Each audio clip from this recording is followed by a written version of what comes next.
المغربي ديزي مشهور مميز، اهلا وسهلا. شكرا بارك الله فيك، شكرا على الاستضافه. عبد الكريم الشمالي اهلا وسهلا والحمد لله على السلامه. الله يسلمك، مساك ورد مشاري، مسا عليك وعلى مشاهدينا الكرام وعلى ضيوفنا اللي مشرفينا بالاستديو.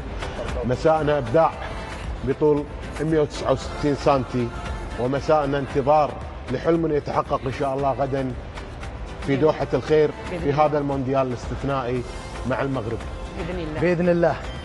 سعيده، نقول احنا دائما في كل حلقه نحتفل في المغرب، نقول ديما مغرب. اليوم الشعور في المربع الذهبي للمنتخب المغربي امر جميل.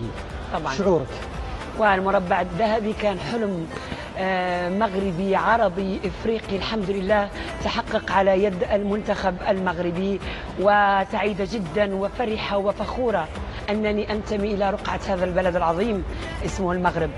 فيعني بالنسبه لنا يعني وصلنا الى هذا المربع الذهبي فهو فخر العروبه، والحمد لله. يعني انا بالنسبه لي هو انجاز كبير، ولكن دائما الطموح وطمع النجاح دائما في شخصية كل إنسان، فما بالك نحن يعني ونحن وصلنا المربع الذهبي، فأملنا في لاعبينا وأملنا قبل كل شيء في الله سبحانه وتعالى وفي جمهورنا المغربي والمشجعين وجمهورنا العربي والمساندين وكل الأفارقة الذين حلمهم هو تحقيق شيء لم يكن أبدا يعني يتوقعه أحدنا، وخاصة في مونديال المفاجآت بالنسبة لي، مونديال قطر، مونديال 2022، مونديال المغرب، مونديال العرب. صحيح.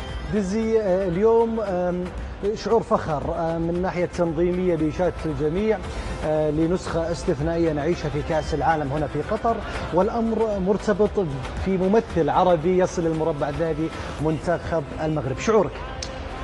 والله كما كيقولوا كأنما النجوم يعني التقت في صف واحد على جميع الأصعدة، فعلى الصعيد التنظيمي الترحاب اللي لقيناه حنايا كمغاربة ولا كعرب بشكل عام هنايا في دولة قطر.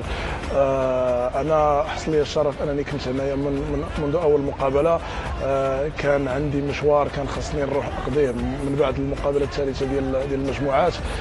تفرجت في مقابلة إسبانيا في إنجلترا، ومورا ما ربحنا حلفت انني نرجع، لان ما يمكنش، لان كما كنقولوا قطر ولافه، يعني الاجواء ولافه كتخليك انك ترجع تعيشها. كما قلت هذا بالنسبه لنا كان وهم. يكذب عليك الكذاب ان شي واحد كان يتخيل ان منتخب المغرب غادي يوصل.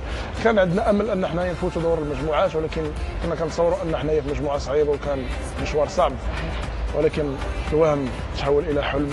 صحيح. ثم الى واقع. ان شاء الله ما تفيقوش.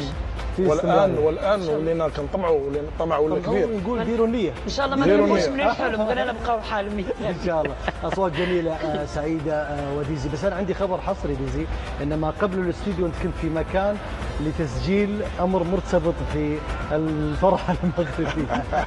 وصلهم اخبار الزربه هيك. هذا حصري للمساء رياضي.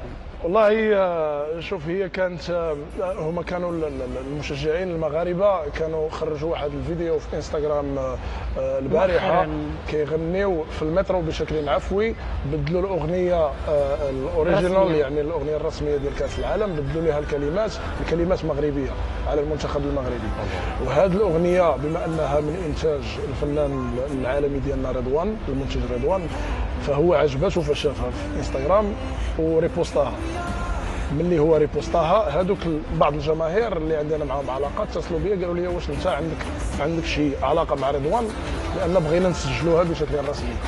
وانا كنت سبب يعني باش نلاقيهم، واليوم مشينا تجمعنا في الاستوديو سجلناها، وان شاء الله يعني النسخه الرسميه تقدر تخرج يا اما اليوم يا اما بكره. احنا يعني نطمع في لا وما يصادف انهم شيء بسيط اللي نسمع حصري قبل ان ولا يلا والله شيء بسيط، اي شيء بسيط.